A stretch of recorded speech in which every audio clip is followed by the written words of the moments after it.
Hello everyone, I'm Isman Habib, currently a second year MBBS student from AIMS Bhubaneswar. I've cleared my NEET in 2022 with All India rank 594 and a score of 685.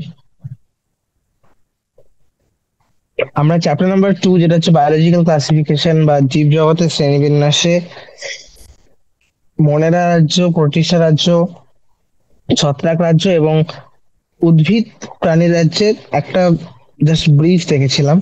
এবার সেই সমস্ত জীবগুলি যেগুলি ওয়েটাগারের 5 রাজ্য শ্রেণীবিন্যাসের কোনোটির অন্তর্ভুক্ত করা যায়নি, কিছু কিছু অকোষীয় গঠন, যেমন ভাইরাস, ভাইরয়েড, প্রায়ন এবং লাইকেন। তো সেই এবার আমরা ভাইরাসকে কিভাবে ডিফাইন করেছিলাম, যে ভাইরাসকে প্রকৃত রূপে জীবিত বলা যায় না। কেন? যে না, এদের কাছে কোনো কোষের যেহেতু গঠন নেই, তাই তো কোষের একটা যে আকার, কোষের সেরকম প্রকৃত আকারই নেই। আমরা জানি যে সেল থিওরি অনুযায়ী প্রত্যেকটি জীবিত প্রাণীর মধ্যে সেল এবং সেলের গঠন থাকা জরুরি। সেল এবং সেলের গঠন জরুরি, তাই তো? এবার যদি কারোর মধ্যে কোষের গঠনটাই না থাকে, তাহলে সেই বস্তুটিকে আমরা সজীব বলতে পারি না।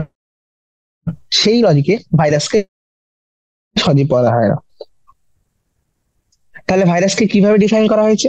যে ভাইরাস হচ্ছে কিছু অকোষীয় গঠন, নন সেলুলার কিছু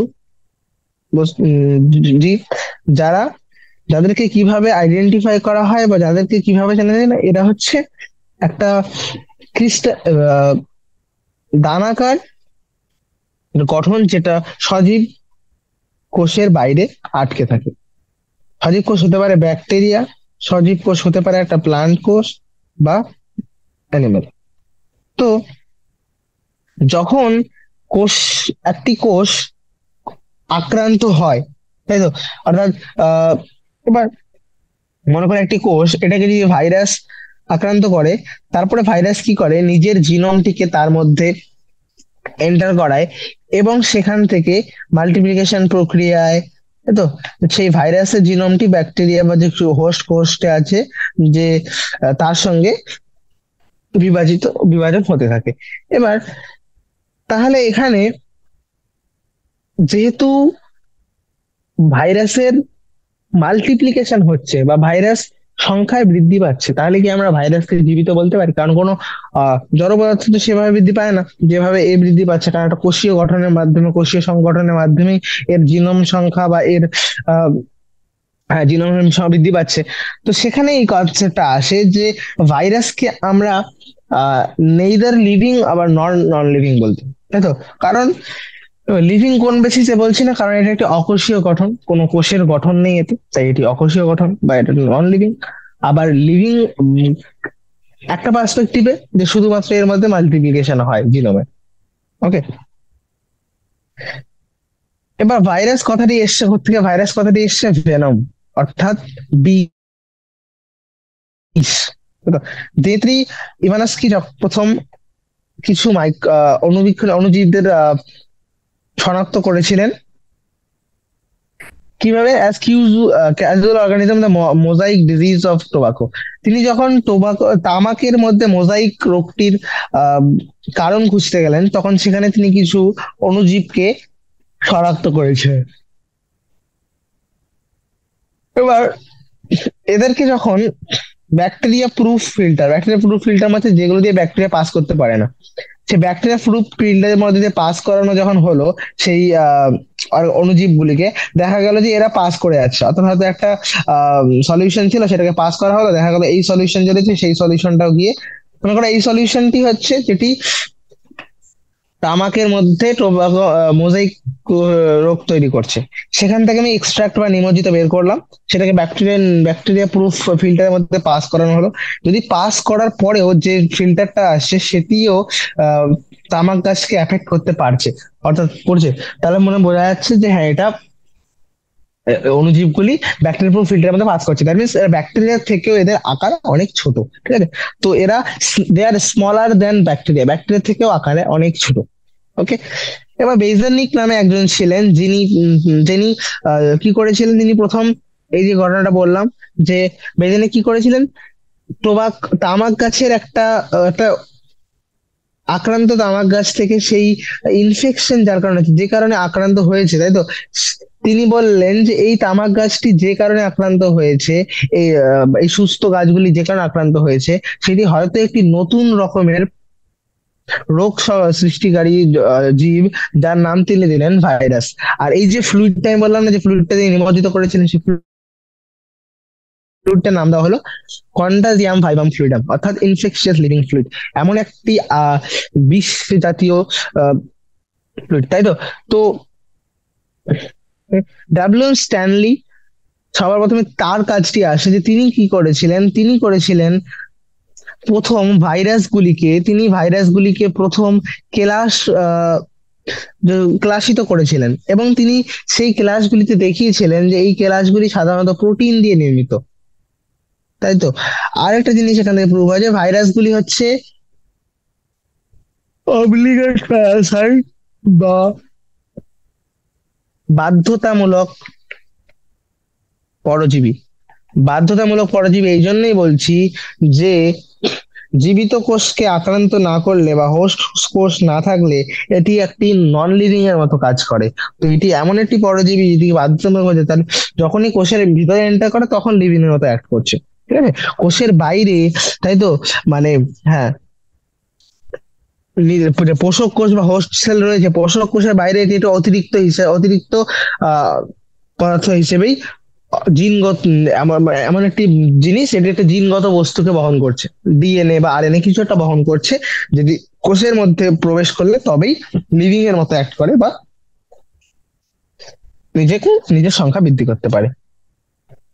এবার প্রোটিন ছাড়া আমি বললাম, হ্যাঁ, তিনি কেলাস গঠন করেছিলেন প্রথম স্ট্যানলি, এবং তিনি বললেন যে এই কেলাসটি প্রধানত প্রোটিন দিয়ে নির্মিত। কিন্তু শুধুমাত্র প্রোটিন দিয়ে ভাইরাস গঠিত নয়, ভাইরাসের ক্ষেত্রে কিছু আহ জেনেটিক ম্যাটেরিয়াল বা জিনগত বস্তু এরা বহন করে। সেই জিনগত বস্তুটা হতে পারে এইদার আরএনএ অর ডিএনএ, তাই তো। কখনোই কোনো ভাইরাসের মধ্যে একসঙ্গে আরএনএ এবং ডিএনএ দুটি থাকে না। আমাদের ক্ষেত্রে যেমন ডিএনএ তার সঙ্গে এমআরএনএ এর একটা সিকোয়েন্স, টিআরএনএ সব রয়েছে, কিন্তু ভাইরাসে মনে রাখবো এইদার আরএনএ অর ডিএনএ, কখনো আরএনএ অ্যান্ড ডিএনএ আসবে না, মানে আরএনএ এবং ডিএনএ দুটি একসঙ্গে থাকতেই পারে না। এবার ভাইরাস তাহলে যার মধ্যে একটি প্রোটিন এবং জেনেটিক ম্যাটেরিয়াল রয়েছে, তাই বলতে পারি যে হ্যাঁ, ভাইরাস হচ্ছে একটা নিউক্লিয় প্রোটিন, এবং যার জিনগত বস্তুটা কি, একটি জিনগত বস্তুটা হচ্ছে সংক্রামক। তাহলে সাধারণত ভাইরাসগুলি আহ উদ্ভিদদের আক্রান্ত করে। তাহলে যে সমস্ত ভাইরাস দ্যাট অ্যাটাকস প্ল্যান্ট, তারা কিরকম হয়, সিঙ্গেল স্ট্যান্ডার্ড আরএনএ সমন্বিত বা ডাবল স্ট্যান্ডার্ড ডিএনএ সমন্বিত, সরি, উল্টোটা বললাম। হ্যাঁ, যে সমস্তটা উদ্ভিদকে আক্রান্ত করে তারা সাধারণত সিঙ্গেল স্ট্র্যান্ড আরএনএ সমন্বিত হয়। সিঙ্গেল স্ট্র্যান্ড আরএনএ মানে একটাই স্ট্র্যান্ড থাকবে, ঠিক আছে, একতন্ত্রী, একটাই রয়েছে। আর যে সমস্ত ভাইরাসগুলি অ্যানিমালকে প্রাণী দেহকে আক্রান্ত করে, তারা হতে পারে একতন্ত্রী বা দ্বিতন্ত্রী বা দ্বিতন্ত্রী আরএনএ বা দ্বিতন্ত্রী ডিএনএ। এবার মনে রাখবো এখানে একতন্ত্রী ডিএনএ হয় না। তাহলে অ্যানিমালে সবই রয়েছে, দেখো, একতন্ত্রী ডিএনএ, একতন্ত্রী আরএনএ, দ্বিতন্ত্রী আরএনএ, ঠিক আছে। আর যারা হচ্ছে ব্যাকটেরিয়াকে যারা আক্রান্ত করে তারা হচ্ছে ডাবল স্ট্র্যান্ডেড ডিএনএ যুক্ত বা দ্বিতন্ত্রী ডিএনএ যুক্ত ভাইরাস। প্রোটিন, যে প্রোটিন গঠনটি বললাম, বাইরে যে প্রোটিন কেলাস গঠন হয়েছিল, সেই প্রোটিন গঠনটা কি, প্রোটিন গঠনটি সাধারণত আমরা বলি ক্যাপসিড, যেগুলি অনেকগুলি ছোট ছোট আহ এই তো কতগুলি ক্ষুদ্র ক্ষুদ্র অর্ধ এককের সমন্বয়ে গঠিত, যেগুলোকে প্রত্যেকটি বলি ক্যাপসোমিয়ার। তাহলে পুরো গঠনটা হচ্ছে ক্যাপসিড, আর এই প্রত্যেকটি গঠনকে আমরা বলতে পারি ক্যাপসোমিয়ার। ক্লিয়ার? প্রত্যেক গঠন হচ্ছে ক্যাপসোমিয়ার। ক্যাপসোমিয়ার গুলো কিভাবে সজ্জিত থাকে, না, ক্যাপসোমিয়ার গুলি সজ্জিত থাকে হেলিক্যাল বা পলিহেড্রাল জ্যামিতিক গঠন রূপে সজ্জিত থাকে। ভাইরাস কি কি রোগ সৃষ্টি করতে পারে, এটি মাম্পস, গুটি বসন্ত বা স্মল পক্স, হারপিস এবং ইনফ্লুয়েঞ্জার মতো রোগ সৃষ্টি করতে পারে। মানবদেহে এইডস যে রোগটি রয়েছে সেই রোগটিও একটি ভাইরাস দিয়েই গঠিত। এই তো সব থেকে ভয়ানক এই যুগের সব থেকে ওয়ান অফ দ্য ভয়ানক যে রোগ সেটি হয় সেটি হচ্ছে এইডস।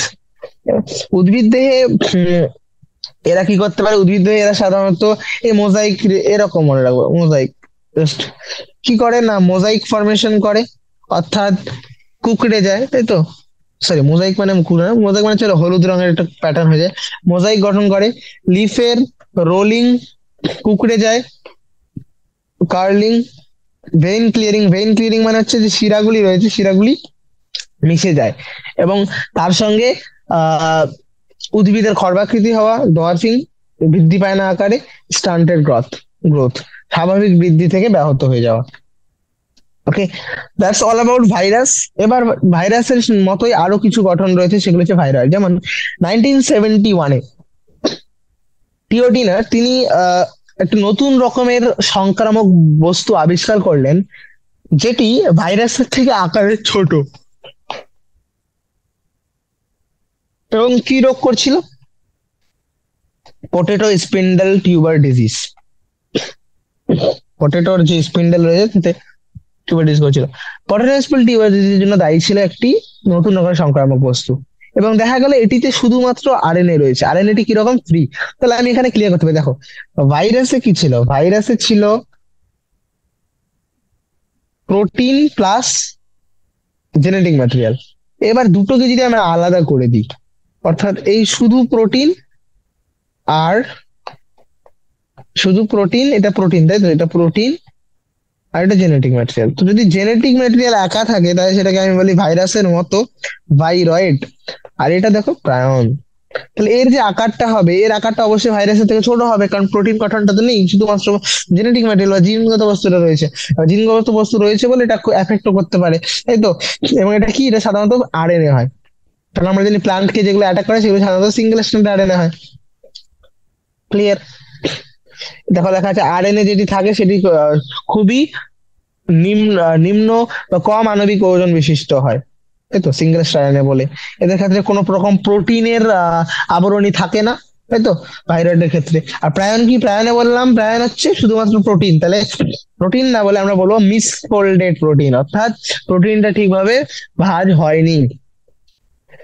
ভাঁজের প্রোটিন যখন ট্রান্সলেশনের পরে তৈরি হয় তখন তার মধ্যে একটা স্পেসিফিক প্যাটার্নে সেগুলি ভাঁজ হয়, তাই তো, তার শেল স্ট্রাকচার, আদারওয়াইজ কাজ করতে পারবে না।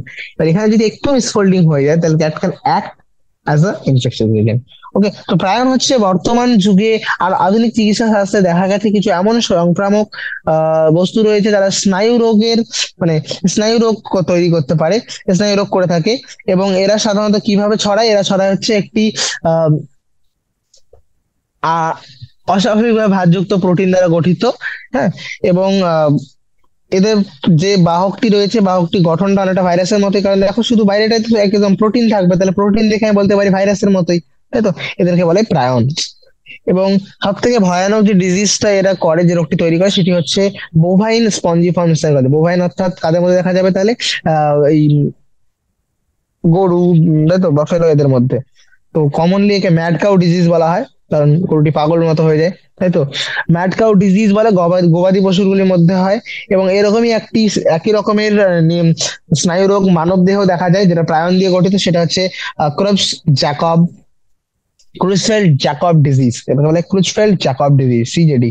ওকে, নেক্সট আসি লাইকেন। লাইকেন কি? লাইকেনও একটি এমন গঠন যেদিকে আমরা না অ্যানিমাল, না প্লান্ট, না ফাঙ্গি, না মনের, না প্রতিষ্ঠা কোনো রাজ্যে অন্তর্ভুক্ত করতে পারিনি। দ্যাট ইজ কারণ লাইকেন হচ্ছে একটি এমন মিথজীবীয় সহাবস্থান যেখানে একটি ছত্রাক এবং একটি শৈবাল একসঙ্গে থাকে।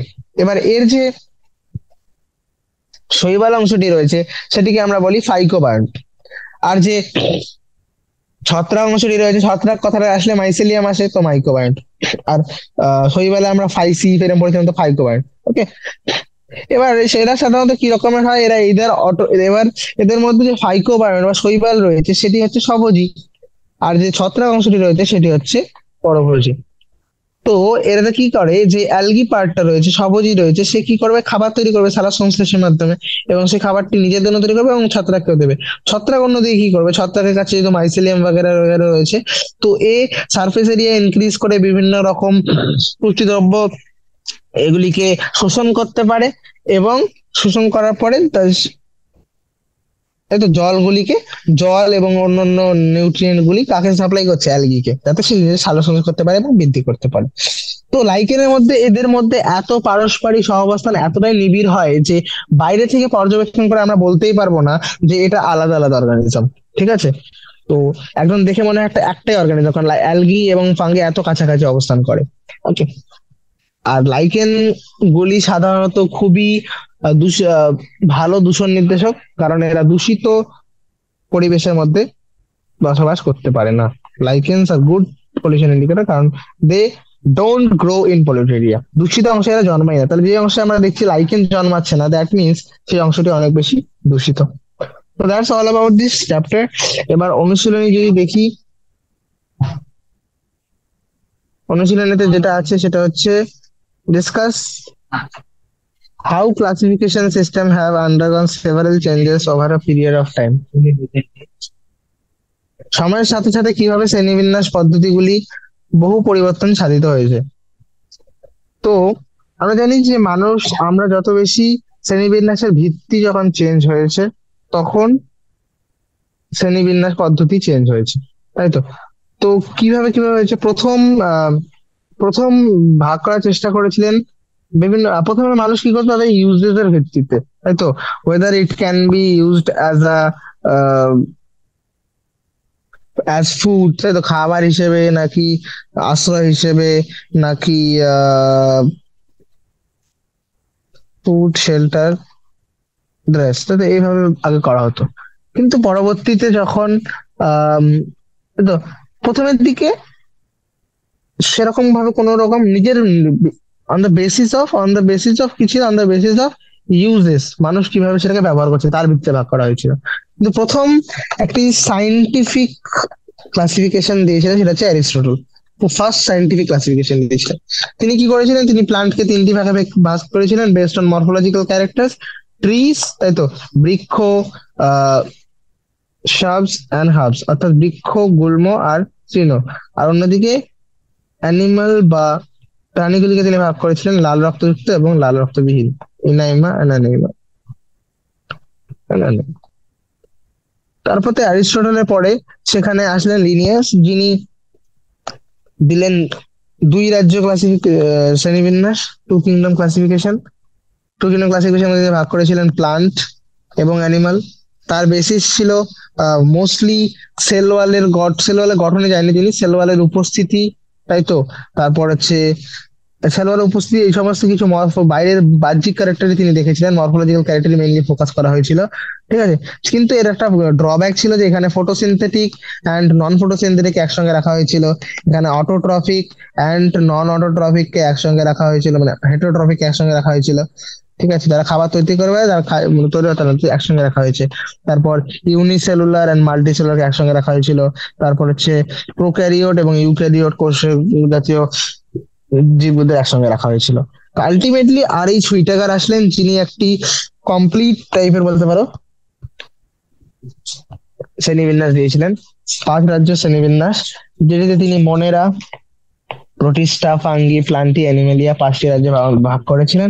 এবং তিনি কি কি বৈশিষ্ট্য ভিত্তিতে সেগুলো ভাগ করেছিলেন, সেগুলি হচ্ছে কোষের গঠন, structure of cell, body organisation অর্থাৎ তাদের দেহ সংগঠন, তাদের পুষ্টি পদ্ধতি, mode of nutrition, mode of reproduction বা তাদের জনন পদ্ধতি, এবং ফাইলোজেনিক রিলেশনশিপ বা বিবর্তনগত সম্পর্ক। এবার বর্তমান যুগে আবার আরএস বিটাগারের পরে আরো কিছু ক্লাসিফিকেশন বা শ্রেণীবিন্যাস এসছে, যেগুলিতে দেখা যায় যে মনের রাজ্যকে আবার দুটি ভাগে ভাগ করা হয়, তাই তো, ইউ ইউ ব্যাকটেরিয়া এবং আর্কি ব্যাকটেরিয়া বলে। তো আরো ভাগ করার ফলে এখানে কি হয়ে যায়, তিনটে ডোমেন তৈরি হয়ে যায়, যেখানে পুরো ইউক্যারিওট কোষের একটি ডোমেন, আর প্রোক্যারিওট কোষগুলির দুটি ডোমেন, ইউক্যারিওট এবং আর্কিব্যাকটেরিয়া। তো এখন থ্রি ডোমেন ক্লাসিফিকেশন অনেক সময় ডিসকাস করা হয়। Three domain classification, three domain classification or six kingdom ক্লাসিফিকেশনও বর্তমান যুগে ডিসক্রাইব করা হচ্ছে। তো এই অবধি যদি আমি ক্লাসিফিকেশন বা শ্রেণীবিন্যাসের ভিত্তিগুলো মানে ভাগগুলি বলতে পারি, that are more than enough. Okay, say two economically important uses of heterotrophic bacteria and archaebacteria. That means heterotrophic bacteria গুলি কি? হেটারোট্রপিক ব্যাকটেরিয়া গুলি হচ্ছে সেগুলি যারা, তাদেরকে আচ্ছা ইউজ বলেছে তাই তো, ইকোনমিক্যালি ইউজ, ইকোনমিক্যালি। ওকে, সি হেটারোট্রপিক ব্যাকটেরিয়া। হেটারোট্রপিক ব্যাকটেরিয়া গুলি আমরা কিভাবে ব্যবহার করতে পারি? এক, production of vitamin, microbes in human welfare বলে একটা চ্যাপ্টার আছে, যে চ্যাপ্টার আমরা ভালো করে জানবো। ঠিক আছে, এটাকে কিভাবে ব্যবহার করা হচ্ছে? অ্যান্টিবায়োটিক, চিজ এবং কার্ড এই সমস্ত তৈরিতে ব্যবহার করা হয় বিভিন্ন পরভোজী ব্যাকটেরিয়া গুলিকে। এছাড়াও এরা নাইট্রোজেন ফিক্সেশনে হেল্প করে, helps in nitrogen fixation, that are used in the formation. হ্যাঁ, তাছাড়াও হিউমাস ফরমেশনেও সাহায্য করে, helps in nitrogen fixation, humus formation. এই সমস্ত হচ্ছে কিছু কাজ। আর আর্কিব্যাকটেরিয়ার কাজ বলো? আর্কিব্যাকটেরিয়ার মধ্যে কি ছিল? হ্যালোফাইলস, থার্মোস্টেফিল, মিথানোজেন্স। তো সব থেকে গুরুত্বপূর্ণ ভূমিকা তো মিথানোজেন্স, তারা মিথেন তৈরি করে বা বায়োগ্যাস তৈরি করে। তাহলে বলতে পারি প্রোডাকশন অফ বায়োগ্যাস। এবং এদেরকে, এটা সব থেকে গুরুত্বপূর্ণ ভূমিকা বলতে পারি। ঠিক আছে, এছাড়া কিছু থার্মোস্টেফিল রয়েছে যেগুলিকে বিভিন্ন রকম ডিএনএ রেপ্লিকেশন বা পিসিআর মেথডে ব্যবহার করা হয়, এটা পরে জানবে। তো মেইন ব্যবহার শুধুমাত্র biogas production. Next, what is the nature of cell wall in diatoms? ডায়াটমের কোষ প্রাচীরের গঠন সম্বন্ধে ব্যাখ্যা করো। তো ডায়াটমের কোষ প্রাচীরটি মেইনলি সিলিকা দিয়ে নির্মিত, তাই এটি এটিকে ভাঙা যায় না তো সহজে, তাই তো। তো যদি দেখতে চাই তো ডায়াটমের গঠনটি কি রকম, না এটি সিলিকা দিয়ে নির্মিত এবং সাবানের বাক্সের মতো। তো সাবানের বাক্সের মতো দুটি গঠন থাকে এখানে, যেগুলি একে অপরের উপর আহ ওতপ্রোতভাবে জুড়ে থাকে এবং সিলিকা দ্বারা সিলিকা বদ্ধ থাকে বলে, সিলিকা থাকে বলে এই কোষ প্রাচীরগুলো থাকার কারণে এরা খুবই কি বলি রেজিস্ট্যান্ট হয় বা খুবই প্রতিরোধযুক্ত হয়। তাই যেই বাসস্থানগুলিতে ডায়াটোমরা থাকে সেখানে দেখা যায় যে এদের কোষ প্রাচীর গুলির কারণে এরা সেখানে নিমজ্জিত হয়ে স্তরের পর স্তর গঠন করে, এবং সেটাকে আমরা বলি ডায়াটোমিশিয়াস আর্থ। ডায়াটোমিশিয়াস আর্থ বলেছে, তোমরা অ্যালগাল ব্লুম এবং রেড টাইট কথা দুটির মানে কি বোঝো? এখানে লেখা বেটার। দেখো, algal bloom and red tide, right? Algal bloom, algal bloom কথাটি এসছে, অ্যালগাল ব্লুম কোথায় পাওয়া যায়? প্রথম হচ্ছে এরা কন্টামিনেটেড ওয়াটারে পাওয়া যায়, দূষিত জলের মধ্যে। কি জন্য হয় ফাউন্ড ইন কন্টামিনেটেড ওয়াটার? এটা কি, না দে আর, অর্থাৎ এই শৈবালগুলি যখন অতিরিক্ত পরিমাণে বৃদ্ধি পায়, স্পেশালি কোনরা কারা, স্পেশালি হচ্ছে ব্লু গ্রিন অ্যালগি, নীলাভ সবুজ শৈবাল বা সায়ানোব্যাকটেরিয়া অর সায়ানোব্যাকটেরিয়া, এবং their overgrowth leads to water pollution. ফলে জল দূষিত হয়ে যাবে, যে অতিরিক্ত পরিমাণে যখন বৃদ্ধি পাবে তখন পুরো জলটাকে, জলের মধ্যে যত রকম অক্সিজেন দ্রবীভূত রয়েছে পুরোটা এরা গ্রহণ করে নেবে, তাই তো। তাই কি হবে, because they excel carbon dioxide and inhale oxygen present in water can cause death of many aquatic organisms. জলের মধ্যে উপস্থিত বিভিন্ন রকম প্রাণী বা অঙ্গরা মারা যেতে পারে অক্সিজেনের অভাবে, due to lack of oxygen. Clear? ঠিক আছে, আর নেক্সট আসছে রেড টাইড। কথাটি রেড টাইড কেন? রেড টাইড কথাটা এসছে যে না, এটা কেন হয়, ডিউ টু র্যাপিড মাল্টিপ্লিকেশন, দ্রুত বিভাজনের কারণে। কার? রেড, লাল রঞ্জক যুক্ত ডাইনোফ্লাজেলেট গুলির। যেমন এক্সাম্পল হচ্ছে গনিওল্যাক্স। এর কারণে পুরো সমুদ্রের যে স্রোত গুলি রয়েছে, টাইড গুলি, সেগুলি লাল হয়ে যায়, এই জন্য রেড টাইড বলে। ঠিক আছে, এবার এই যে এখানে উপস্থিত যে রেড গনিওল্যাক্স গুলি রয়েছে, রেড টাইড তৈরিকারী, ঠিক আছে, এরা সাধারণত কিছু টক্সিনও তৈরি করে বা কিছু বিষ তৈরি করে, যেগুলি বিভিন্ন রকম ফিশ এবং অন্য অর্গানিজমের ডেথ কারণে ডেথও টাইপ। ঠিক আছে, রেড টাইপ তাহলে কতটাও ভালো নয়। How are viroids different from virus? তো ভাইরাস এন্ড ভাইরয়েডের একটা পুরো ডিফারেন্স এক্সপ্লেনেশন করতে হবে, তাই তো? ওকে, সি। সো আমি বলতে পারি যে ভাইরাস এন্ড ভাইরাস কিভাবে ডিফার করতে পারি। ভাইরাস এন্ড ভাইরয়েডস, ভাইরয়েডস কে ভাইরাস আলাদা করছি না, তো ভাইরাস ভাইরাস ভাইরয়েডস মানে ভাইরাস লাইক, কথাটা মানেই তো ভাইরাস ওয়েডস, তাই তো, ভাইরাসের মতোই। তো এরা কি? এরা হচ্ছে কিছু সিঙ্গেল স্ট্যান্ডার্ড আরএনএ বা ফ্রি আরএনএ বলতে পারো, ফ্রি আরএনএ। এটা হচ্ছে কিছু free RNA, infectious agents containing free RNA. আর এখানে হচ্ছে আরএনএ, এটা একটা নিউক্লিয় প্রোটিন যুক্ত, nucleoprotein containing infectious agent. They are size smaller than viruses, don't have a protein coat, এদের প্রোটিনের কোনো আবরণী থাকে না। ভাইরাস গুলি প্রধানত কাদের অ্যাফেক্ট করে? প্লান্টদের।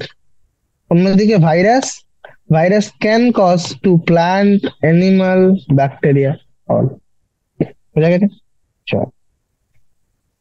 আর হচ্ছে এদের উপস্থিত আরএনএ টিও লো মলিকিউলার ওয়েটের হয়, কম আণবিক যুক্ত হয়। ডান। নেক্সট, চারটি প্রধান গ্রুপ সম্বন্ধে ব্যাখ্যা করো প্রোটোজোয়ার। তো প্রোটোজোয়ার প্রধান চারটি গ্রুপ হচ্ছে, প্রথমে বেসিসটি বলো। বেসিসটি কি? অন দ্য বেসিস অফ, কিসের বেসিসে করা হয়েছে? On the basis of mode of mode of mode of mode of locomotion বলতে পারো, বা যেভাবে এরা নিজেদের জন্য চলন পদ্ধতি সম্পন্ন করে।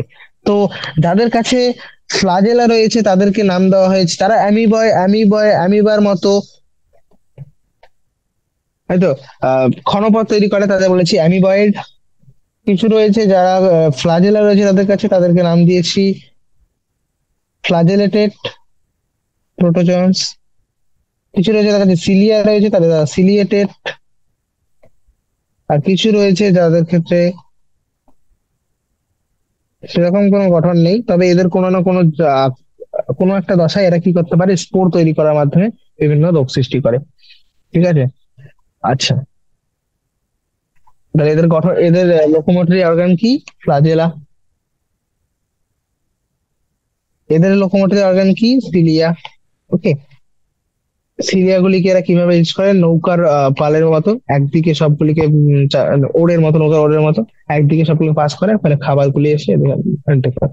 ফ্লাজেলা, এদের ক্ষেত্রে সাধারণত দুটো ফ্লাজেলা বা এরকম টাইপের ফ্লাজেলা থাকে, ফ্লাজেলার মাধ্যমে এরা গঠন করে। এই ফ্লাজেলা কিন্তু ব্যাকটেরিয়া ফ্লাজেলা থেকে আলাদা, এটা মনে রাখবো। এদের মধ্যে অ্যামিবয়েড বা ক্ষণপথ সৃষ্টি হয়, ক্ষণপথ সৃষ্টি হয়। উদাহরণ দিতে পারি এখানে এন্টামিবা, এন্টামিবা। ফ্লাজেলেটের উদাহরণ হয়ে যাবে স্লিপিং সিকনেস যারা করে সাধারণত, ট্রাইপানোমা। সিলিয়েটের উদাহরণ হবে প্যারামেসিয়াম। আর স্পোরজন্স উদাহরণ তো খুবই ফেমাস, ম্যালেরিয়া সৃষ্টিকারী plasmodium. Okay, next, plants are autotrophic, can you think of some plants are পাশে অটোট্রফিক ডিসকাস করেছি আমরা, কিছু এরকম উদ্ভিদ রয়েছে যারা হেটারোট্রফিকের মতো কাজ করে। কারা? যেমন ছিল হচ্ছে ইনসেক্টিভোরস, যারা পতঙ্গ ভুক, বা কার্নিভোরাস কিছু রয়েছে, ঠিক আছে। আহ কি করে এরা এরা they can prey, they capture prey and digest, তাদেরকে ডাইজেস্ট করার মাধ্যমে নাইট্রোজেনের সাপ্লাই, নিজেদের শরীরের মধ্যে নাইট্রোজেনের যে ঘাটতি রয়েছে সেটা সম্পন্ন করে।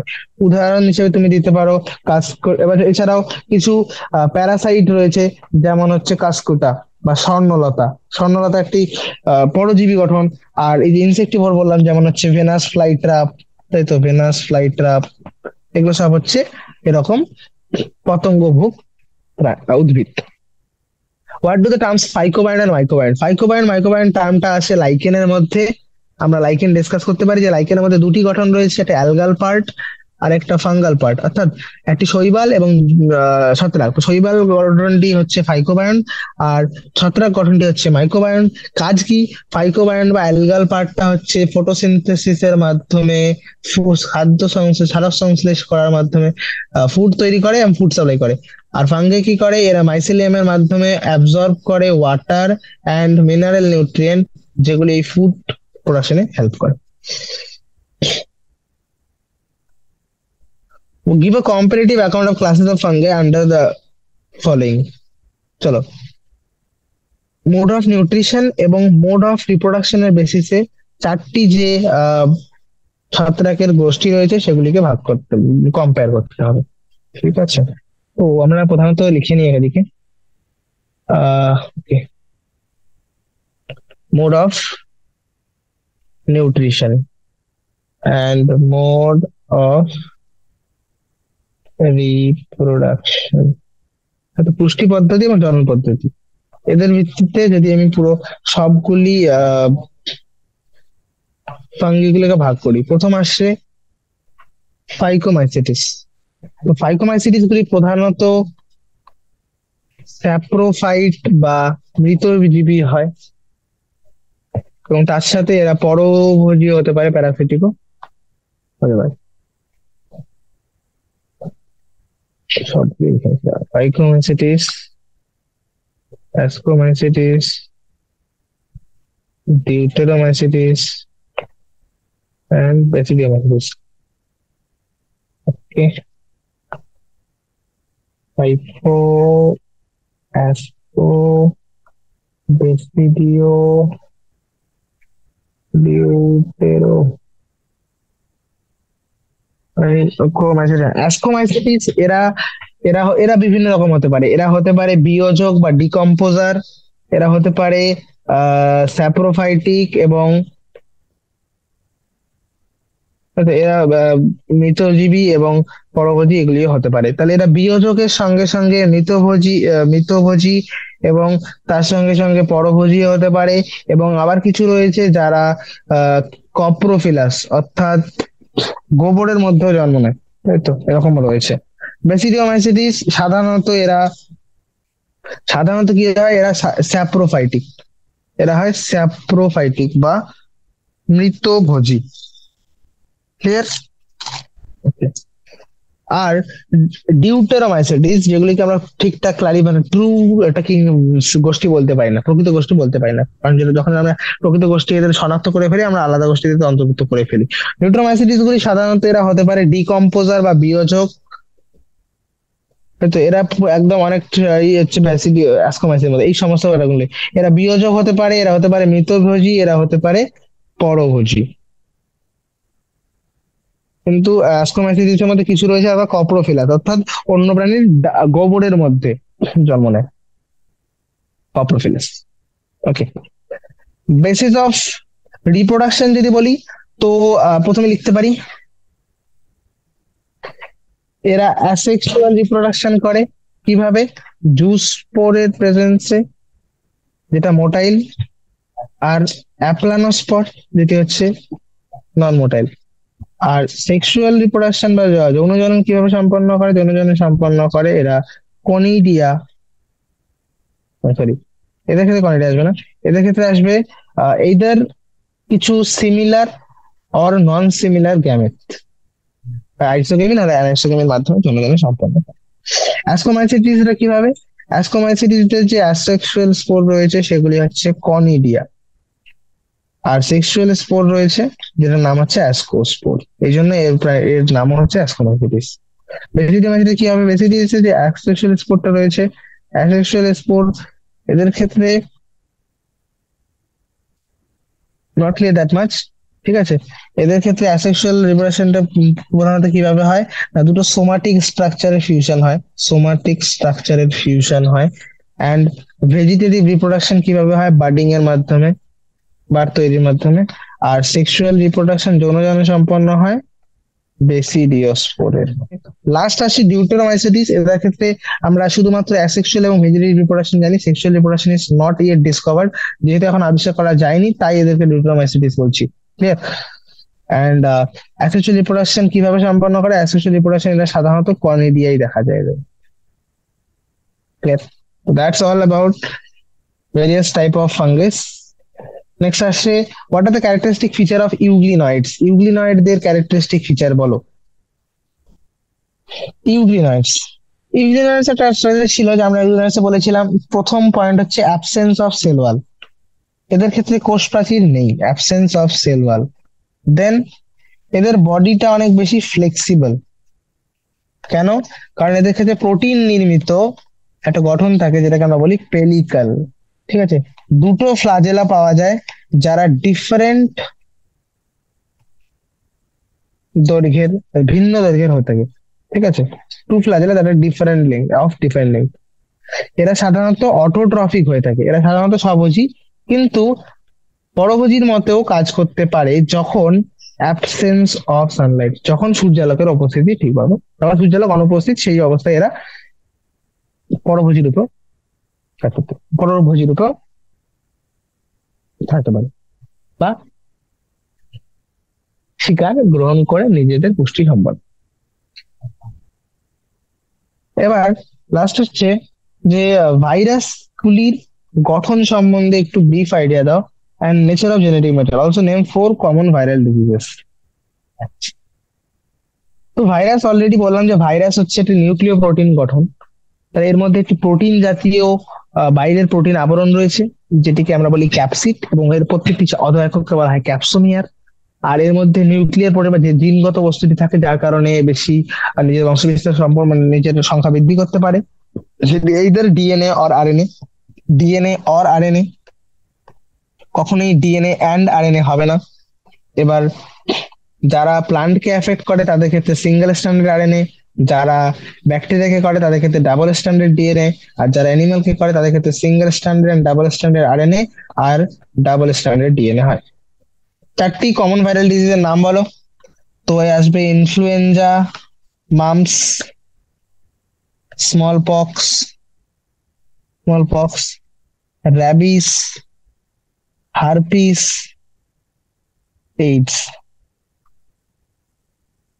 ওকে, organize a detailed discussion in your class on the topic, are viruses living or non-living? তো যদি এইদের আমাকে যদি ডিফাইন করতে হয় যে কেন লিভিং বলবো বা কেন নন লিভিং বলবো, তো কিছু লজিক দিচ্ছি। You I can define whether it is living or non living. তো আমি ভাইরাসের লিভিং অ্যান্ড নন লিভিং দুটোই ক্যারেক্টারিস্টিক লিখবো ভাইরাসে। ঠিক আছে, ভাইরাসের লিভিং স্ট্রাকচার গুলি রয়েছে যে এরা হচ্ছে দে আর হোস্ট স্পেসিফিক। অর্থাৎ এক তো এরা হচ্ছে অব্লিগেট প্যারাসাইট রূপে কাজ করে। দাঁড়া, প্রথম লিখতে পারি যে এরা অব্লিগেট প্যারাসাইট, বাধ্যতামূলক পরজীবী রূপে এরা বসবাস করে। এরা পোষক কোষের, নির্দিষ্ট পোষক কোষকে আক্রান্ত করবে, স্পেসিফিক সেলকে অ্যাটাক করে। দেন এদের কাছে জিনগত বস্তু রয়েছে, they have genetic material, that's why they can multiply, have the ability to multiply. They have antigenic properties, এদের কাছে, এদের শরীরের মধ্যে এমন কিছু গঠন রয়েছে যাদের কারণে এরা আমাদের যদি অ্যাটাক করে, তো আমাদের বডিতে অ্যান্টিজেনের মতো কাজ করে, তাদের অ্যান্টিজেনিক একটা গঠন রয়েছে। এবং এদের মধ্যে মিউটেশন সম্ভব। মিউটেশন তো কোনো জড়বদ্ধ বস্তুর মধ্যে হয় না, জীবিত বস্তুর মধ্যে মিউটেশন সম্ভব। এবার নন লিভিং ক্যারেক্টারিস্টিক গুলো কি? যে এদের কোনো কোষীয় গঠন নেই, নো সেলুলার স্ট্রাকচার প্রেজেন্ট। তাই তো? এদেরকে ক্রিস্টাল রূপে কেলাসিত করা সম্ভব। এরা নিজেদের এনার্জি স্টোর করতে পারে না, এনার্জি স্টোরেজের কোনো ফর্ম নেই। They can't grow, and last important point, they can't grow outside, grow or multiply outside the host cell. পোষক কোষের বাইরে এরা নিজেদের সংখ্যা বৃদ্ধিও করতে পারে না, এরা বৃদ্ধিও পায় না, এই জন্য এটা নন লিভিং। তো দেখতে হচ্ছে ভাইরাস গুলি, তাহলে এভাবে বলতে পারি যে ভাইরাস সাধারণত লিভিং নয়, কারণ এরা শুধুমাত্র যখন কোষের ভিতরে এন্ট্রি করছে, পোষক কোষের ভিতরে, তখনই এরা জীবিত মতো অ্যাড করছে। তো দুটোই ক্যারেক্টারিস্টিক রয়েছে, এদেরকে বলতে পারি নেইদার লিভিং, আমি তো বলবো নেইদার লিভিং নর নন লিভিং, নেইদার লিভিং নর নন লিভিং, মাঝামাঝি একটা স্তর। ঠিক আছে, জাস্ট দ্যাটস অল। তো I hope it's clear. That's all about this chapter. Thank you for attending the session. আশা করছি বোঝা গেছে। ট্রাই করো চ্যাপ্টারের যে থিওরি পার্টটা রয়েছে, থিওরি পার্টটা বেশি কিছু নেই, জাস্ট যে সমস্ত রাজ্যগুলি বেসিক রয়েছে, মনেরার মধ্যে ব্যাকটেরিয়ার ভাগগুলি, তাই তো, প্রোটিস্টার মধ্যে ভাগগুলি, এবং ফাঙ্গের মধ্যে চারটি ভাগ কিভাবে তারা নিউট্রিশনের ভিত্তিতে, মাইসিলিয়ামের ভিত্তিতে এবং জননের ভিত্তিতে ভাগ করা হয়েছে। তারপরে এনিমাল এবং প্লান্টের একটা ব্রিফ দেখেছিলাম, এবং ভাইরাস, ভাইরয়েড, প্রায়ন এবং লাইকেনের মতো কিছু অকোষীয় গঠনকে ব্যাখ্যা করেছি। জীবজগতের শ্রেণীবিন্যাস এই চ্যাপ্টারে আমরা যদি একটা ব্রিফ দেখতে চাই, তাহলে চ্যাপ্টারে যেটি রয়েছে সেগুলি হচ্ছে, প্রথম যে আর.এইচ. হুইটেকার যে 5 রাজ্য শ্রেণীবিন্যাস দিয়েছিলেন, সেখানে তিনি কি কি ভিত্তি নিয়েছিলেন, শ্রেণীবিন্যাসের ভিত্তিগুলি কি কি ছিল, ক্লাসিফিকেশনের বেসিস, তাই তো, বা ভিত্তি, সেগুলি হচ্ছে প্রথম কোষের প্রকার, যে কোষটি কি জাতীয়, whether it is প্রোক্যারিওট নাকি ইউক্যারিওটিক। প্রোক্যারিওটিক যদি হয় তাহলে এর মধ্যে নিউক্লিয়ার মেমব্রেনের গঠনটা আসবে, হ্যাঁ, যে নিউক্লিয়ার পর্দা দিয়ে আবৃত থাকবে নিউক্লিয়াস। তো যারা ইউক্যারিওট তাদের ক্ষেত্রে সবার মধ্যে নিউক্লিয়ার পর্দা রয়েছে, যারা প্রোক্যারিওট তাদের ক্ষেত্রে এটি নেই। আর নিউক্লিয়ার মেমব্রেনের সাথে আরেকটা জিনিস অ্যাড করতে পারি, সেটা হচ্ছে মেমব্রেন বাউন্ড অর্গানেলিস, যে যারা প্রোক্যারিওট তাদের ক্ষেত্রে মেমব্রেন যুক্ত কোন রকম কোষাঙ্গাণু থাকবে না। ওকে, অ্যান্ড কোষের এখন যখন অ্যারিস্টটল যে ভিত্তিটা করেছিলেন, লিনিয়াস যেটি 2 রাজ্য শ্রেণীবিন্যাস দিয়েছিলেন, সেখানে তিনি উদ্ভিদ এবং প্রাণী রাজ্য শুধুমাত্র কোষ প্রাচীরের অবস্থানের ভিত্তিতে বলেছেন, যে কাছাকাছি কোষ প্রাচীর রয়েছে, কাদের কাছে নেই। কিন্তু আর হুইটেকার কি করলেন, হুইটেকার চেষ্টা করলেন যে মনেরা এবং প্রোটিস্টা, ফাঙ্গি, প্লান্টি, এনিমেল, এগুলো সবার মধ্যে যাদের মধ্যে কোষ প্রাচীর রয়েছে, সেই কোষ প্রাচীরের গঠনটা কিরকম, বা কোষ প্রাচীর কি দিয়ে নির্মিত, সেখান থেকে এরা আলাদা হয়ে গেছে। যেমন আদারওয়াইজ এই প্লান্টি, ফাঙ্গি এবং মনেরা, অর্থাৎ মনেরা এবং ছত্রাক, তাই তো, তাছাড়া উদ্ভিদ একসঙ্গে হয়ে গেছিল, কারণ সবার মধ্যে কোথাও না কোথাও কোষ প্রাচীর উপস্থিত। কিন্তু যদি আমি ভালো করে দেখি, ব্যাকটেরিয়া কোষের মধ্যে যে কোষ প্রাচীর গুলি রয়েছে, সেই কোষ প্রাচীর গুলি সাধারণত সেলুলোজ নির্মিত নয়, তাই তো, এরা সেলুলোজ নির্মিত নয়, এরা হতে পারে কোনো অ্যামিনো অ্যাসিড দিয়ে তৈরি বা পলিস্যাকারাইড দিয়ে তৈরি, শর্করা নির্মিত। আর প্রোটিস্টের মধ্যেও কিছু কিছু যেগুলিতে রয়েছে, সেগুলি যারা প্লান্টের মতো স্ট্রাকচার তাদের ক্ষেত্রে রয়েছে, ঠিক আছে। এবং ছত্রাকের মধ্যে যদি দেখি, ছত্রাকের মধ্যে কাদের ক্ষেত্রে, ছত্রাকের মধ্যে যে কোষ প্রাচীরের গঠনটি রয়েছে সেটি সম্পূর্ণভাবে আলাদা, এবং সেটি হচ্ছে কাইটিন নির্মিত। ন্যাগ এবং ন্যামের একটি পলিমার হয় কাইটিন, সেই কাইটিন দিয়ে নির্মিত। প্লান্টি বা উদ্ভিদ রাজ্যে যদি দেখি, উদ্ভিদ রাজ্যের গঠন, উদ্ভিদ রাজ্যের কোষ প্রাচীরের গঠনটি সাধারণত সেলুলোজ নির্মিতই হয়। কিন্তু প্রাণী রাজ্যের ক্ষেত্রে কোন রকম সেল ওয়াল নেই। তো একদম যদি এক্সক্লুসিভলি বলে যে কোন রাজ্যের মধ্যে সেল ওয়াল অনুপস্থিত, তাহলে সেটি হয়ে যাবে অ্যানিমেলিয়া।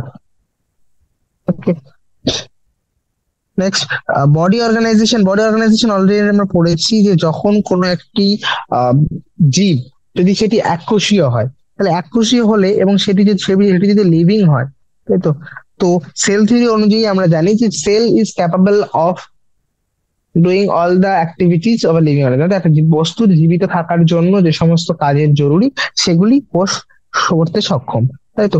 তো আহ, যদি এটি এককোষী হয়, তাহলে এর মধ্যে যত রকম কাজ রয়েছে, সমস্ত কাজগুলি একটি কোষের মধ্যে সম্পন্ন হবে, তাই তো। তো সেটি আমরা বলতে পারি যখন সেলুলার বা কোষীয় অঙ্গ সংস্থান দেখা যায়, কোষীয় সংস্থান দেখা যায়, দেহ দেহ সংস্থান। তো আর অন্যদিকে আহ তাহলে ইউক্যারিওট যেমন যেহেতু প্রোটিস্টা এবং মনেরা দুটি ক্ষেত্রে এরকমই একটি এককোষী টাইপেরই গঠন দেখা যায়, তাই এরা সাধারণত সেলুলার টাইপের দেখায়। এবার ছত্রাক যেটির মধ্যে কোষগুলি অনেকগুলি কোষ একসঙ্গে হয়ে, মাইসিলিয়াম আমরা দেখেছিলাম যেখানে অনেকগুলি কোষ এরকম লাইন আকারে তৈরি করেছিল, তাই তো? তো এরা একের বেশি কোষ এবং লুজ টিস্যু শিথিল কলা রূপে বসবাস করে, শিথিল কলা রূপে। অন্যদিকে প্ল্যান্টি বা উদ্ভিদ রাজ্যের মধ্যে এরা সাধারণত কলা বা অঙ্গ দেহ সংস্থান দেখা যায়। আর সবার শেষে যেটি হচ্ছে প্রাণী দেহের মধ্যে এটি কলা, অঙ্গ এবং তন্ত্র কেন দেখো, কোষগুলি সমন্বিত হয়ে কোষ কলা তৈরি করে এবং কলাগুলি সমন্বিত হয় অঙ্গ, অনেকগুলি অঙ্গ একসঙ্গে কাজ করে তখন অঙ্গতন্ত্র। তো অ্যানিমালিয়ার ক্ষেত্রে সব থেকে most variety of body organisation দেখা যায়, এবং সেটা আমরা দেখেছিলাম যখন প্রাণী রাজ্যে পড়েছি যে পরিফেরাতে কি রকম কোষীয়, এখানে এরকম নয় যে সেলুলার প্রেজেন্ট নেই, এখানে সেলুলারও রয়েছে, বাট ডিটেইলে রয়েছে, সবগুলি প্রায় স্তরে স্তরে উপস্থিত। এবং last and the most one of the most important সেটা হচ্ছে মুড অফ নিউট্রিশন। এখানে কিছু জিনিস স্পেসিফাই করা জরুরি, যেমন ব্যাকটেরিয়া যে রয়েছে, ব্যাকটেরিয়ার ক্ষেত্রে ব্যাকটেরিয়া শুধুমাত্র স্বভোজী রূপে কাজ করে না, ব্যাকটেরিয়ার গঠন খুবই সিম্পল হতে পারে, খুবই সরল গঠন হওয়া সত্ত্বেও এরা বিভিন্ন রকম পুষ্টি পদ্ধতি এবং গঠনের ভিত্তিতে বিভিন্ন ভাবে অন্যান্য রাজ্যগুলির থেকে অনেক বেশি কমপ্লেক্স। যেমন এদের ক্ষেত্রে বিভিন্ন অর্গানিজম রয়েছে যারা স্বভোজী রূপে কাজ করে, বিভিন্ন অর্গানিজম রয়েছে যারা পরভোজী রূপে কাজ করে। স্বভোজীর মধ্যেও এরকম নয় যে শুধু সালোক সংশ্লেষের মাধ্যমে খাদ্য তৈরি করছে, কিছু রয়েছে যারা রাসায়নিক সংশ্লেষকারী, অর্থাৎ রাসায়নিক বিক্রিয়ার মধ্যে যে শক্তি উৎপন্ন হয় সেই শক্তির মাধ্যমে খাদ্য তৈরি উৎপাদন করে, তাই তো? তো অটোট্রফিকের মধ্যে এরা এইদার ফটোসিনথেটিক অর কেমোসিনথেটিক দুটোর মধ্যেই আসে। হেটারোট্রফিক ও পরভোজীর মধ্যে যদি বলে, পরভোজিকের মধ্যে এরা স্যাপ্রোফাইটিক অর্থাৎ মৃতভোজী এবং পরভোজী দুটোই হতে পারে। মৃতভোজী মানে যারা মৃত পদার্থের উপর মানে নিজেদের বৃদ্ধি করে, এবং পরভোজী অর্থাৎ যারা কোনো পোষক দেহের থেকে ডিরেক্টলি নিউট্রিশন পুষ্টি গ্রহণ করে। অন্যদিকে প্রোটিস্টা যদি বলি, প্রোটিস্টার মধ্যে যেহেতু কিছু অর্গানিজম রয়েছে যেগুলো প্লান্টের মতো অ্যাক্ট করে, দ্যাট মিনস এর অটোট্রফিক রূপে কাজ করবে, আবার কিছু রয়েছে যেগুলি ফাঙ্গাই বা ছত্রাকের সাথে, যেমন স্লাইম মোল্ড ছত্রাকের সাথে সিমিলারিটি শো করে। অন্যদিকে প্রোটোজোয়া গুলি অ্যানিমালের সাথে সিমিলারিটি করে, কারণ এটা মোবিলিটি রয়েছে, লোকোমোশন রয়েছে, তাই তো?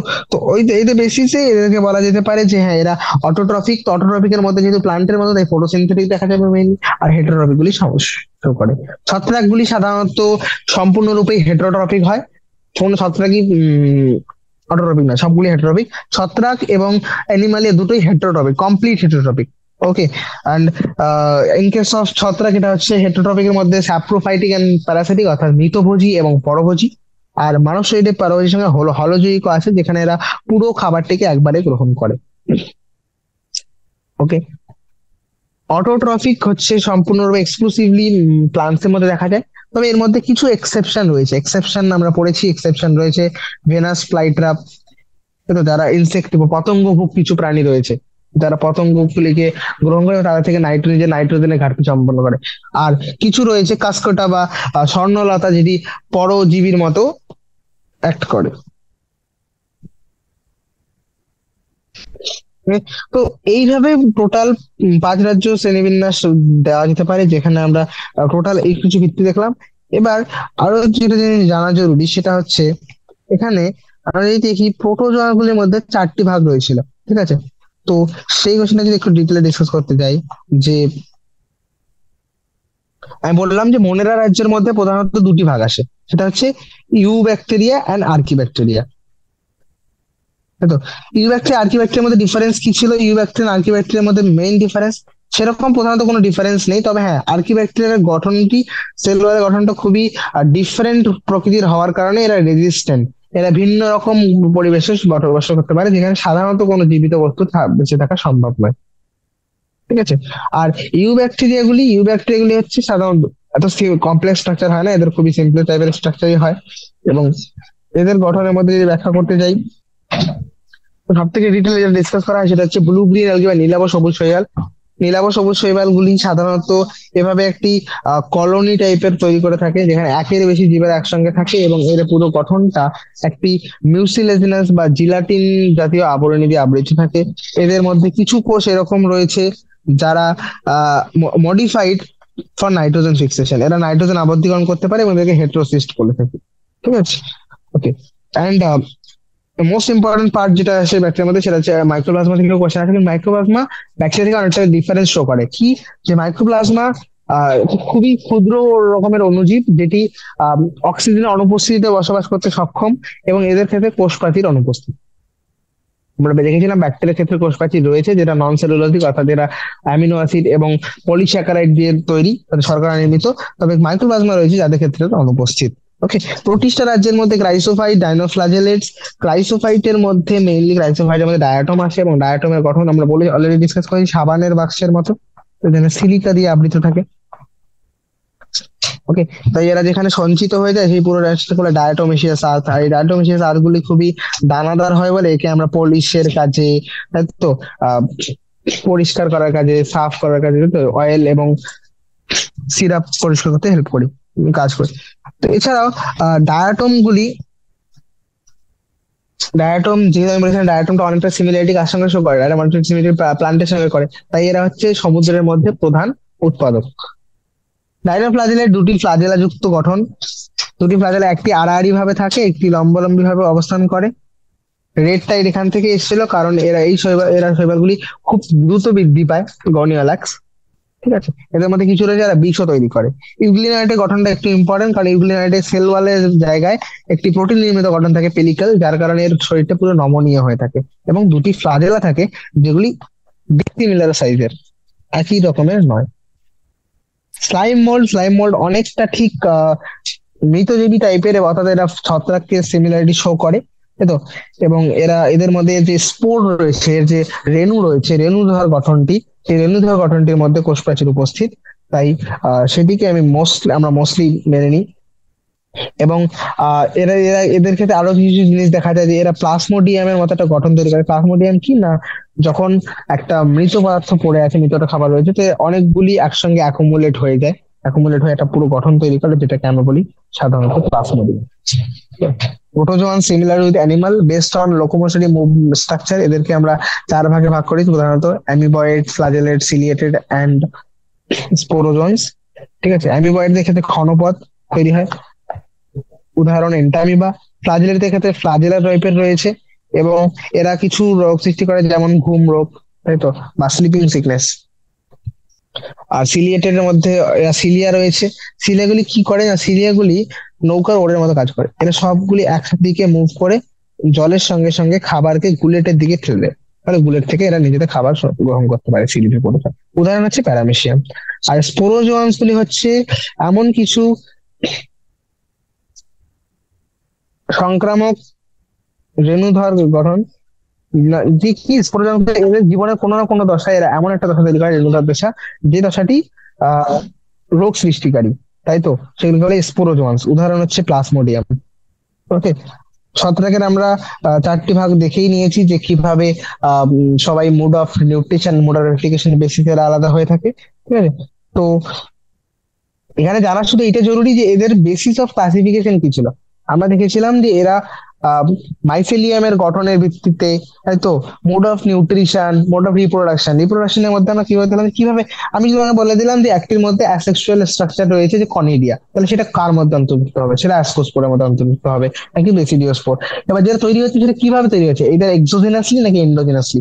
তো একটা টেবিল টাইপে বানানোর চেষ্টা করবে, যেখানে তুমি একদিকে লিখছো সমস্ত স্পোর গুলি, ঠিক আছে, spores, whether it is asexual or sexual, and এটা এন্ডোজেনাস নাকি এক্সোজেনাস। এভাবে করলে কনিডিয়া আসবে, এখানে জুস্পোর আসবে, অ্যাপ্লানোস্পোর আসবে, অ্যাসকোস্পোর আসবে, ব্যাসিডিওস্পোর আসবে, সবগুলো ডিসকাস হয়ে যাবে।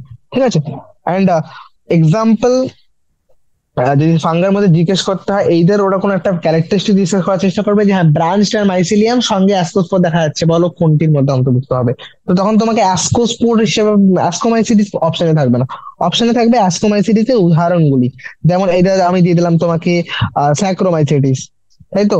এরা মোরেলস, ট্রোফেলস, নিউরোস্পোরা, অ্যাসপারজিলাস, এভাবে কনফিউজ করা হয়। তো অর্গানিজমের সঙ্গে রিলেট করে এই পুরো ক্লাসিফিকেশন সিস্টেম, এইদার এটা প্লান্ট কিংডম হোক বা অ্যানিমাল কিংডম বা বায়োলজিক্যাল ক্লাসিফিকেশন, যখনই এক্সাম্পলের সাথে রিলেটেড করে ব্যাখ্যা করা হয় ক্যারেক্টারিস্টিক গুলি বা বৈশিষ্ট্যগুলি, তখন যে কোনো বৈশিষ্ট্য থেকে যখন কোয়েশ্চেন জিজ্ঞেস করা হয় সেটা এক্সাম্পলের সঙ্গে লিঙ্ক করে। যখন আমি জিজ্ঞেস করবো যে রেড টাইড তৈরি করে, আমি তখন জিজ্ঞেস করবো না যে এটা কোনো ডাইনোফ্ল্যাজেলেট করে, তখন বলা হয় যে গর্নিওলাক্স করে। রাইট? ওরকম ভাবে কোশ্চেন গুলো করা হয় বেশি বেশি কিছু। আমি যদি জিজ্ঞেস করি যে হ্যাঁ বলো, আহ রাস্ট অ্যান্ড স্মার্টের মধ্যে কোন টাইপের, আমি বলবো রাস্ট অ্যান্ড, আমি বললাম সেক্স অর্গান অ্যাবসেন্ট একটি ফাঙ্গার গোষ্ঠীর মধ্যে, তাই তো? সেটি কোন, সেটির মধ্যে অন্তর্ভুক্ত অর্গানিজমের নাম বলো, তো তখন সবার আগে যেটা মাথায় আসবে সেটা হচ্ছে রাস্ট, স্মার্ট, উস্টিলাগো, এগুলি। এবং এদের তাদের সঙ্গে তাদের কমন নেম গুলি, যেমন অ্যাগারিকাস না দিয়ে মাশরুম দিয়ে দিতে পারি আমি, রাস্ট না দিয়ে, পাক্সিনিয়া না দিয়ে আমি রাস্ট ফাঙ্গাস দিয়ে দিতে পারি, মরিচা সৃষ্টিকারী ছত্রাক দিয়ে দিলাম পাক্সিনিয়া না দিয়ে, সেভাবেই। ঠিক আছে? এবং প্লান্ট কিংডমের যে ব্যতিক্রম গুলি রয়েছে, অর্থাৎ ব্লাডার ওয়ার্ড, ভেনাস ফ্লাইট্রাপ, যে পতঙ্গ ভুক, এবং এছাড়াও স্বর্ণলতার মতো কিছু পরজীবী গঠন, যেগুলি সাধারণত আমরা জানি প্লান্ট কি, প্লান্ট মানে হচ্ছে সবজি, অটোট্রফিক। এবার যদি এর মধ্যে কিছু সময় কখনো কখনো দেখা যায় যে এরা হেটেরোট্রপিকের মধ্যে কাজ করে, তাই এক্সেপশন গুলো ইম্পর্টেন্ট। ওকে। আর এইখানে আরেকটা জিনিস গুরুত্বপূর্ণ হয়ে দাঁড়ায়, সেটা হচ্ছে যে ব্যাকটেরিয়ার মধ্যে, ভাইরাসের মধ্যে দু টাইপের এখানে দেখানো হয়েছে, একটা প্লান্ট কে এফেক্ট করে, আর একটা ব্যাকটেরিয়াকে এফেক্ট করে। ব্যাকটেরিয়া ফাজের মধ্যে তিনটে কিছু গঠন থাকে, যেমন হেড থাকে পুরোটি, দেন একটা কলার অংশ, কলার আমাদের যেমন কলার থাকে সেরকম কলার, একটি শীট দিয়ে নির্মিত, এবং কিছু টেল ফাইবারস। ছটি হয়, ছয়টি বেশি হতে পারে, এটাকে এন্ড প্লেটও বলে। অবশ্যই দেখবে। ঠিক আছে? এখানে যদি দেখি এটা আরএনএ রয়েছে, সিঙ্গেল স্ট্র্যান্ড, আমি বলেছিলাম প্লান্ট থেকে যেগুলো এফেক্ট হয় সেগুলো কিরকম হবে, সিঙ্গেল স্ট্র্যান্ড আরএনএ। বাইরে যে প্রোটিন আবরণী রয়েছে সেটাকে বলি ক্যাপসিড। আর প্রত্যেকটি ছোট ছোট অবয়বকে বলা হয় ক্যাপসোমিয়ার। ওকে। এবার যদি এই প্রোটিন স্ট্রাকচারটি না থাকে, শুধুমাত্র আরএনএ থাকে, তাহলে সেটিকে আমরা বলবো ভাইরয়েড। এবং যেহেতু আরএনএ প্রোটিন স্ট্রাকচারটি অনুপস্থিত, তাই এদের গঠনটা সাধারণত স্মল হয়। আর অন্যদিকে শুধুমাত্র প্রোটিন গঠনটি থাকলে, তাহলে সেটাকে বলবো ট্রায়োমস, মিসফোল্ডেড প্রোটিন। কি রোগ সৃষ্টি করে? সাধারণত বেশিরভাগ স্নায়ু রোগগুলি, যেমন bovine spongiform encephalopathy, Creutzfeldt Jakob disease, এগুলি। আর ভাইরয়েড কি সৃষ্টি করেছিল? ভাইরয়েড সাধারণত প্লান্টকে এফেক্ট করে, এবং যেহেতু সিঙ্গেল স্ট্র্যান্ডের আরএনএ, তো সিঙ্গেল স্ট্র্যান্ড সাধারণত প্লান্টকে এফেক্ট করে। এবং মোস্টলি যে রোগগুলি সৃষ্টি করে সেগুলি যেমন হচ্ছে, আহ এখানে এরকম ব্যাখ্যা করা নেই, বাট মনে হয় যে হ্যাঁ, সাধারণত যে রোগগুলি সৃষ্টি হয় সেগুলি সাধারণত উদ্ভিদের মধ্যে রোগ সৃষ্টি করে। ভাইরাস কি রোগ সৃষ্টি করেছিল? ভাইরাস করেছিল মোজাইক ফরমেশন, লিফের রোলিং, লিফ কুকুড়ে যাওয়া, একটা পাতা কুকুড়ে যাওয়া, শিরাগুলি মিশে যাওয়া, লিফ ভেন ক্লিয়ারিং, এই সমস্তগুলি। এবং তাদের সাধারণ বৃদ্ধি ব্যাহত হয়ে যাওয়া, তাই তো? এগুলি। লাইকেনের মধ্যে দুটো পার্ট, অ্যালগাল এবং ফাঙ্গাল পার্ট। অবভিয়াসলি এদের মধ্যে জিজ্ঞেস করা হয়, রিলেশন জিজ্ঞেস করবে, বা এদের জিজ্ঞেস করা হতে পারে যে এদের দুটির মধ্যে কিভাবে একে অপরের মিথজীবী, আমাদের মিথজীবী গঠন, মানে দুজনেরই লাভ হচ্ছে, কিভাবে লাভ হচ্ছে। ফাঙ্গাই খাবার পাচ্ছে, অ্যালগি হচ্ছে নিজের সালোক সংশ্লেষ করার জন্য জল। দেখো এরা লাইকেনরা কোথায় বসবাস করে, লাইকেনরা বসবাস করে যখন একটি জায়গায় প্রথম প্রাণের সৃষ্টি হচ্ছে, বা ওখানে যখন বংশ বিস্তার করছে, খুব মানে নতুন নতুন অর্গানিজম তৈরি হচ্ছে, যেমন একটা রক, তাই তো? একটা পাথর ভেঙে গেছে, সেই পাথরটা ভেঙে গিয়ে এবার মাটি তৈরি হয়েছে প্রথম, তো সেখানে লাইকেন এলো। সেখানে এক্সাক্ট জলের এখনো গঠন, জল ঠিকভাবে সাপ্লাই, মানে জল রয়েছে খুব গভীরে রয়েছে, বা সেরকম পরিমাণে নেই। তো এই মাইসিলিয়াম গুলি কি করে, মাইসিলিয়াম গুলি সেখানে গিয়ে জল এবং পুষ্টিদ্রব্যগুলি গ্রহণ করতে সাহায্য করে, এবং তার সঙ্গে সঙ্গে সেগুলিকে সাপ্লাই করে অ্যালগিতে, যাতে সে সালোকসংশ্লেষ সম্পন্ন করতে পারে।